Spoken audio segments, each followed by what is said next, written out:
स्वागत आहे. मी ऋषिकेश.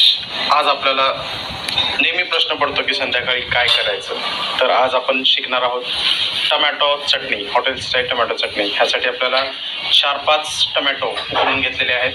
त्यासाठी धने जिऱ्याची पूड, तिखट, काळा मसाला, हळद, 7-8 लसणाच्या पाकळ्या, 1 इंच आल्याचं तुकडं आणि 2 कांद्याचे काप आणि त्यासाठी थोडासा पावभाजी मसाला. तर सुरू करूयात हॉटेल स्टाईल टमाटा चटणी. एक महत्त्वाचं सांगायचं राहिलं, 7-8 मिरच्या पाण्यामध्ये भिजवून त्यामध्ये आलं आणि लसूण आणि मिरच्या ह्याचं एक वाटण करून घ्यायचं आहे. ते आपण आधी करून घेऊ. थोडंसं आपण तेल जास्तीच घेणार आहोत टमॅटो चटणीसाठी, तर येणार आहे म्हणून. आपली कढई तापलेली आहे चांगलीच. त्यामध्ये आता आपल्याला कांदा टाकायचा आहे.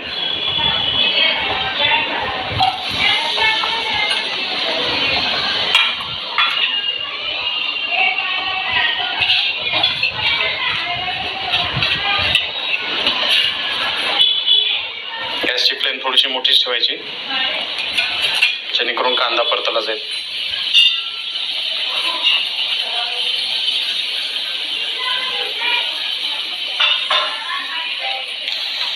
आपण जे आलं लसूण आणि हे लाल मिरची जे कांडप केलेलं होतं त्याचं आपण आता पेस्ट तयार केलेली आहे, ती आता आपल्या कांद्यामध्ये घालायची. कांदा पण गोल्डन कलरचा झालेला आहे, ते आपण आता त्याच्यामध्ये टाकू.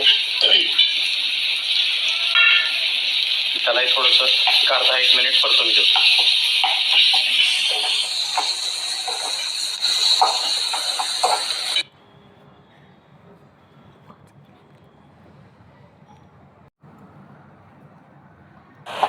चांगलं परतलेलं आहे. त्यामध्ये आपण 1 चमचा हळद, 1 चमचा धने जिरे पावडर आणि 2 चमचे काळा मसाला घालायचा आहे. आणि पावभाजी मसाला आपण घालतोय त्याच्यामध्ये थोडंसं, जेणेकरून टेस्ट छान यावे त्याच्यामध्ये.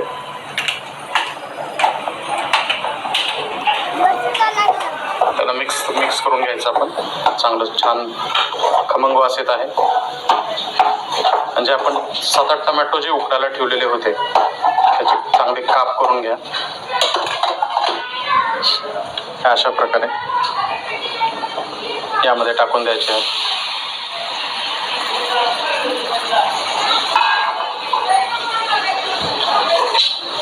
मंद आचेवरती 1-2-3 मिनिट ह्याला शिजवायचं आहे. 2-3 मिनिट शिजल्यानंतर आपली टमॅटो चटणी अशी झालेली आहे. आता थोडंसं त्यामध्ये मीठ घालायचं आपल्याला चवीनुसार.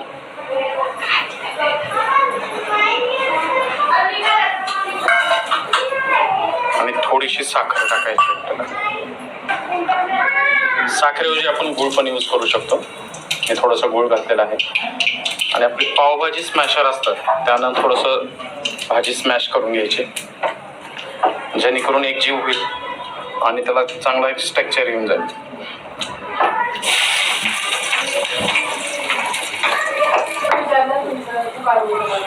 अशा प्रकारे आपली टमॅटो चटणी तयार झालेली आहे. आता एका प्लेटमध्ये सर्व करायची आणि रात्रीच्या जेवणाचा बेत आटवून द्यायचा.